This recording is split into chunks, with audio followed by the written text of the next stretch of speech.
কার খাওয়াবে? খাওয়াবেন তো? কি হবে খাওয়া?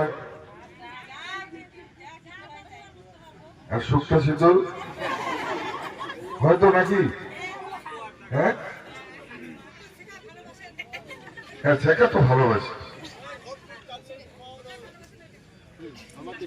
ছেঁকা তো অনেক রকম হয়, কচু পাতা ছেঁকা, সজনা পাতার ছেঁকা, তাই না?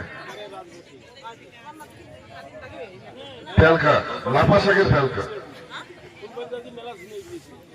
না, মোর সঙ্গে মানে এই দেশীয় স্থানীয় খাবার সঙ্গে ভালো লাগে। ওটা তোমার ছেঁকায় হোক, সেদলে হোক, ফোকতানি হোক, আর আর কি আর কি কি আছে? হ্যাঁ হ্যাঁ, ধান চিড়েরটা ভালো হয়, লাল লাল যেটা হয়। ঠিক আছে, খাওয়া দাওয়ার কথা শুনে আমার আবার সবকিছু ভুলে গিয়ে ওই গল্প শুরু করি। তো এক এক দিন এক একজনের বাড়িতে কিন্তু খাওয়া দাওয়ার ব্যবস্থা করতে হবে। সারাদিন থাকবো, আপনাদের সঙ্গে গল্প করব, আর সবচেয়ে বড় কথা, সুবিধা অসুবিধার কথাগুলো শুনে এখানে আমি সমাধান করার চেষ্টা করব। আর আপনাদের আর